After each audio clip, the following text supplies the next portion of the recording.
I have covered men and men's mental health on the podcast, so I want to go back into the Mom and Mind catalog and let you know some of the episodes that you can go back and listen to from some dads who have been through it and from some dads' mental health experts.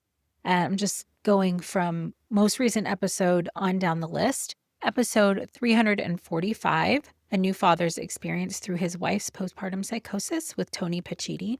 Episode 286, Foundations in Paternal Perinatal Mental Health with Dr. Daniel Singley. Episode 247, Healing from Paternal Postpartum Depression with Kevin Selden. Episode 273, Paternal Mental Health. Episode 273, Paternal Mental Health and the Emotional Wellness of Fathers with Adam Angel, LCSW. Episode 242, The Value of Fathers and the Black Voice in Parenthood with Reginald Day. Episode 195, Paternal Postpartum Depression with pediatrician David Levine. Episode 181, Talking about Fathers and Perinatal Mental Health with Dr. Sheehan Fisher. Episode 177, The Loss of a Postpartum Mother and Wife with Stephen Diachili. And an episode from way back, October 31st, 2016, He's Not Talking About It, A Father's Journey with Mark Williams. And Mark Williams is one of the founders of International Fathers Mental Health Day. So let's continue with some really important and eye-opening statistics. Roughly 1 in 10 new fathers will experience postpartum depression.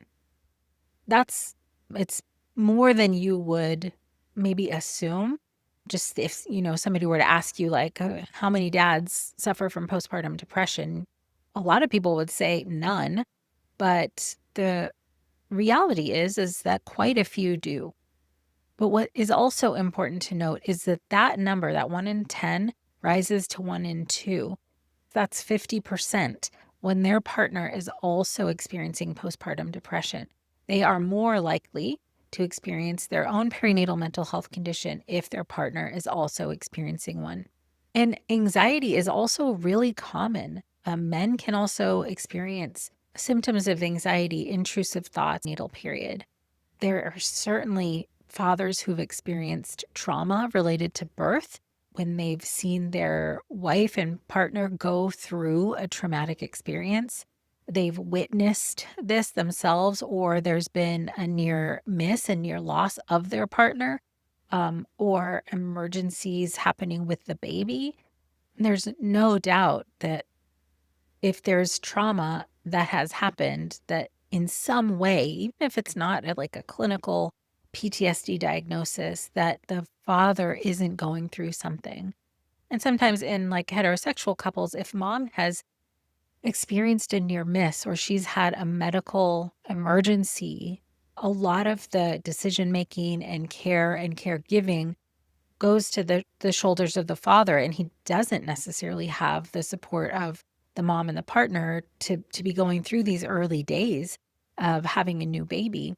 So definitely that's going to be impacting his mental health. But what's challenging is I would think that these numbers are maybe an underestimate of what's really happening because, as I mentioned before, societally and culturally, men are less likely to be reporting symptoms or seeking help. There's so much stigma. There's, again, these gender norms, these ideas of what men are supposed to be, and, the ways in which society upholds those ideas. And also because men have been, and, I'm generalizing, of course, but because men have been conditioned out of recognizing their feelings, their insights to their own experience, they may even have a lack of awareness or a lower awareness of why they feel the way they feel or what's happening that is impacting them. And again, there's quite a range. There are some people who might not have any awareness or might be more sort of entrenched in these old ideas of how men are supposed to be. And certainly there are men who have gone to therapy and do the work and are aware of, their own emotional state and their own mental health.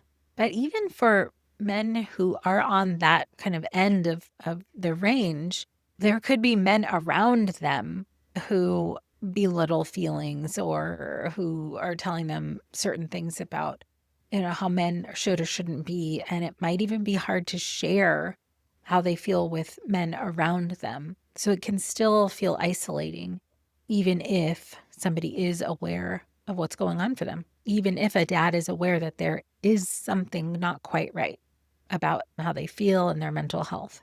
So, how and why might this be happening? I'll go through a couple of potential risk factors or contributing factors.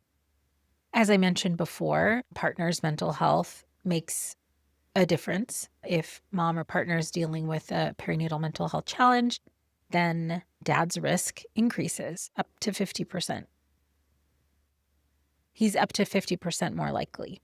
Another contributing factor is that this is a life change. Just like any transition in life is stressful, bringing home a new baby, having a new set of roles and responsibilities, and figuring out all of that, although it can be amazing and a journey and beautiful and all those things, it can also be really difficult. Dad is also losing sleep if he's participating in nighttime care or if he's swapping off with sleep responsibilities with mom or partner, and certainly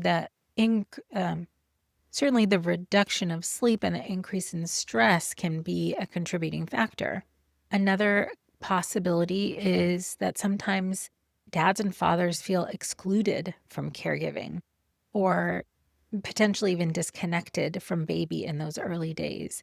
And there's a variety of ways in which that can happen. Some of it could be cultural factors, some of it could be just, that roles and responsibilities between father and partner haven't been figured out. And maybe mom becomes like the default parent doing lots of stuff, or it can feel like, oh, well, I can't, or dad could feel like, oh, I can't do anything because I can't nurse, or I can't do anything because the baby just wants to be with mom all of the time. So that can feel excluding.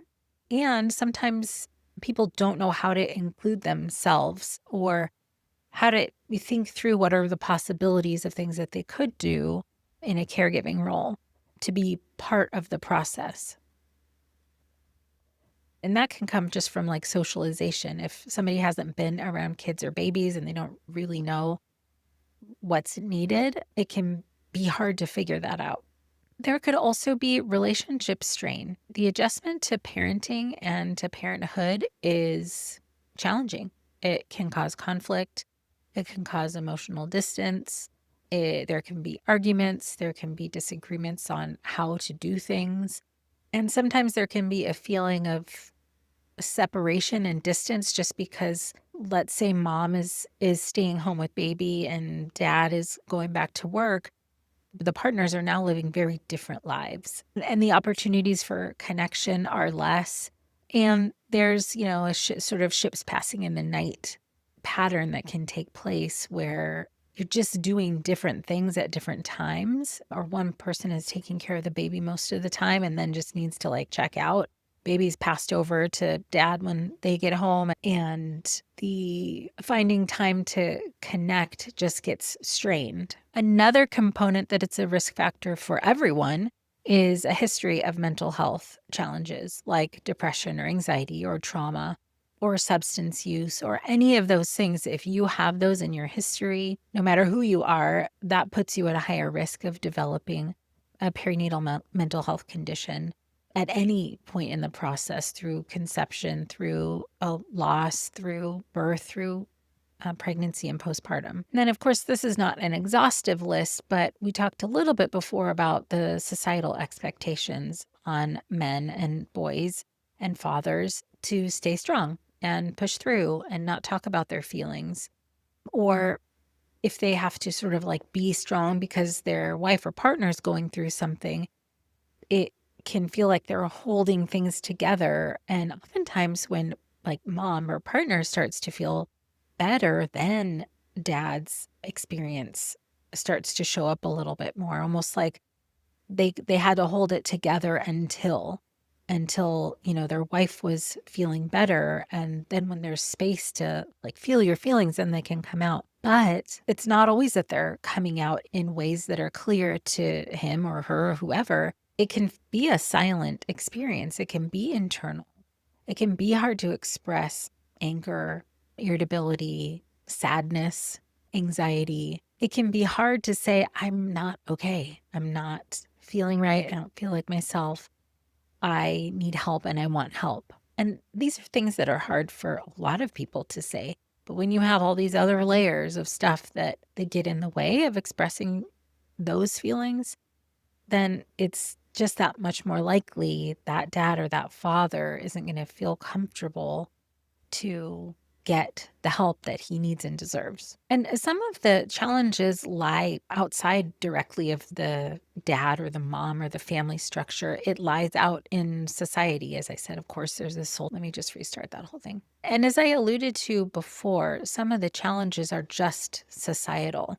We are not set up to be asking dads, commonly anyways, about their mental health in pediatrician visits or in OB visits. And the focus is on baby primarily, then on mom, then maybe dad too.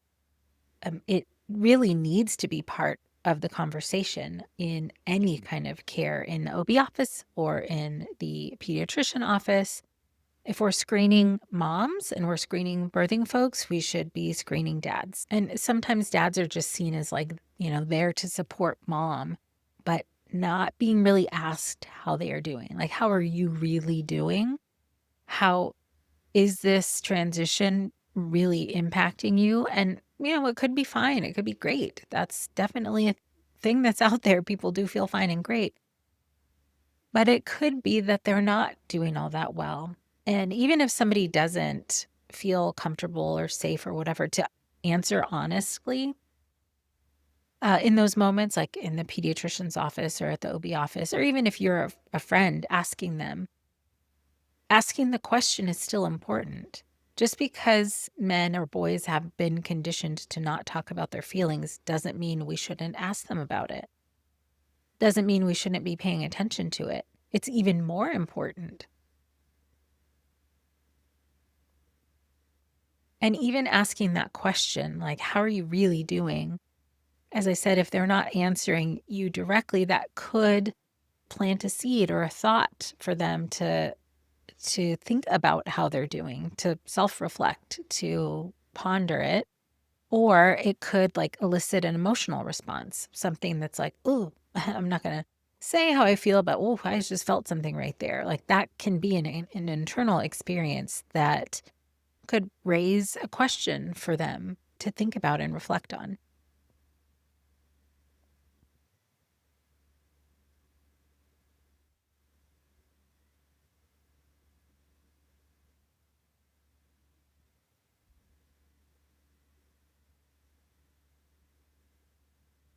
So, with all of this, and I'm sure a million things that I didn't mention, there are things that we can be doing better. I alluded to that we should be screening fathers as well. We should really be asking them about their mental health, about how they're doing. And if not directly, like, how's your mental health? You can say, like, how's it going? What's this been like? And that might be an easier entry point into how are you feeling? That could be a tough question to, answer right off the bat. But we absolutely can and should normalize the ups and downs for fathers during this transition into parenthood. We can create places that if they feel safe to share, that they can share about their fears or their doubts or their stress without judgment, without being shamed for having feelings. And people out there who are considering, and for providers out there or offices who are considering or already have resources for moms, consider to have resources for dads too. Just inclusive resources all around. Anybody in the perinatal period is going to be going through something, but it could be a father support group. It could be educational materials. It could be, a new dad's boot camp. It could be a website that you share. It could be talking about therapy as an option. It could be sharing podcast episodes. Anyone that you've heard anywhere that talks about father's mental health that you think would resonate for a dad, send it on over. one thing that is happening more and more, like Postpartum Support International has dad support and is training professionals in paternal perinatal mental health. And more people are taking that course, are learning about just so many of the intricacies of father's experience that maybe hadn't been really understood broadly before, or is being highlighted in a way that is new and thought provoking and important as we're going into this, modern fatherhood. Times are changing, and we still, though, need to understand the roots of why things might be difficult and how historically men and boys have been treated to be able to understand the challenge that's happening right now.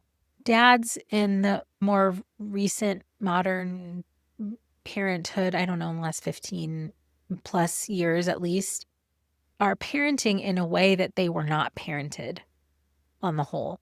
Again, overgeneralizing, but expectations of parents in general have changed and pressures on parents in general have changed.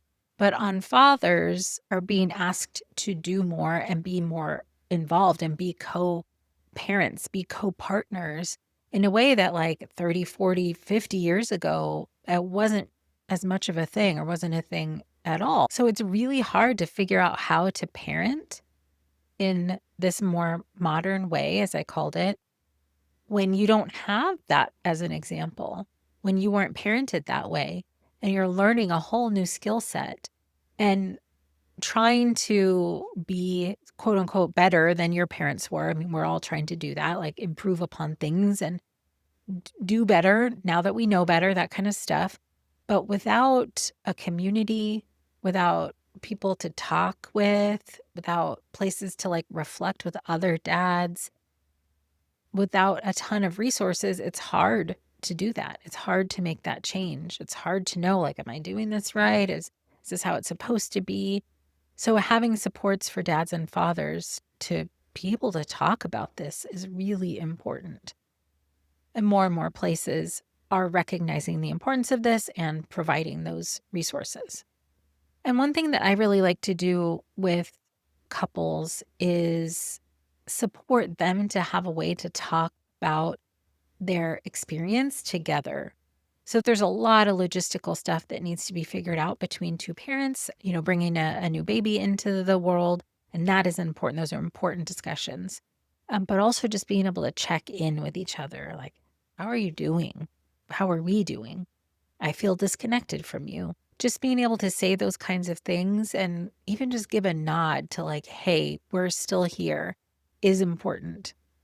Those moments, those ways of staying connected are important for both people in the relationship. So anyhow, there's some food for thought. And if you're a father who's listening, if you're feeling overwhelmed or numb or angry or anxious or not quite like yourself, or you're feeling alone, you need to know that your mental health really does matter. Your experience really does matter, and help is available. I mentioned Postpartum Support International has support groups for dads. There are a lot of resources available at postpartum.net. And for everyone else, like really checking in on the dads in your life, the new dads, and not just like in the first couple of weeks, but talking in the first year. It's a long transition. It's a long time for it to feel like, all right, I'm at a clip that feels good and we're doing all right. So the, there's no expiration date on checking on dad and how he's doing.